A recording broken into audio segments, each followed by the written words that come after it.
Bonjour, c'est Jamie Mercier, bienvenue pour cette 16e vidéo du challenge 21 jours pour manger sainement. Vous avez eu déjà pas mal d'informations et pas mal de challenges et pour certains relativement costauds à mener.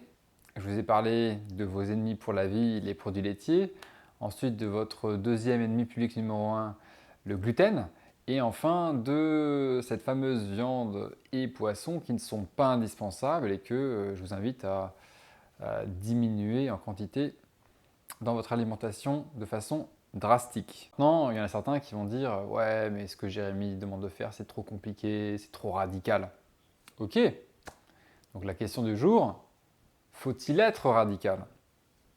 Je vais vous expliquer ma vision qui est assez simple en fait, mais pas très habituelle. Je vous ai proposé donc des challenges où j'étais radical dans ma façon de vous dire les choses. Produits laitiers, c'est horrible.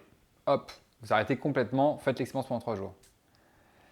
Certains d'entre vous ont vraiment fait l'expérience et j'ai beaucoup de clients qui ont fait l'expérience pendant des semaines, des mois, des années et qui ont vu que c'était génial. Mais après, ce qui n'est pas facile, c'est que sur la durée, vous avez des contraintes familiales, amicales, sociales, etc. qui vous détournent un petit peu de cet objectif-là.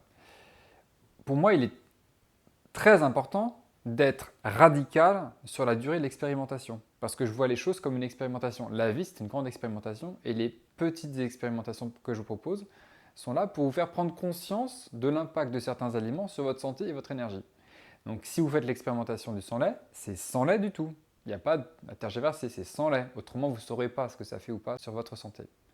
Bon, donc pendant l'expérimentation, je vous invite à être super radical. Par contre, une fois que vous sentez les bénéfices à faire cette éviction des produits laitiers par exemple, eh bien, je vous invite aussi à expérimenter d'en reprendre de temps en temps pour voir ce qui se passe. Est-ce que tout d'un coup mon niveau d'énergie diminue alors qu'avant j'étais bien? Est-ce que je retrouve mes anciens symptômes qui avaient disparu, etc. Vous voyez ce qui se passe. Mais il n'est pas condition de, à vie, se retrouver dans une situation où vous êtes frustré. C'est bien de jouer avec l'alimentation. Ce n'est pas une religion, l'alimentation. On est là aussi pour se faire plaisir. Et parfois, le plaisir, ce n'est pas des choses forcément hyper saines. Et ce n'est pas grave, à condition que ça reste mesuré.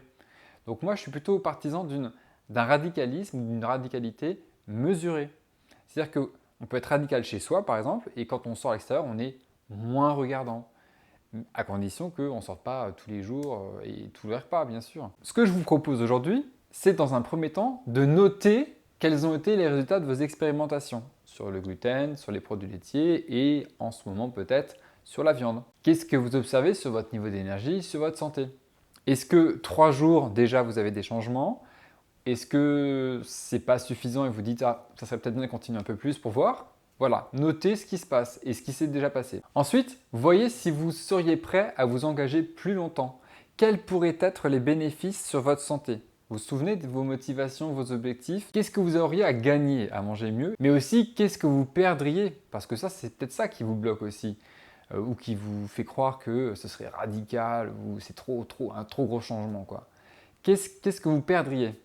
Et je vous laisse méditer avec ça parce que je pense que c'est important à un moment de prendre un peu de recul pour se dire, voilà, comment j'envisage la suite? Parce que là, le challenge, il reste encore 5 jours seulement, donc comment j'envisage la suite? Je vous souhaite une bonne réflexion sur ce sujet-là et je vous dis donc à demain pour une prochaine vidéo.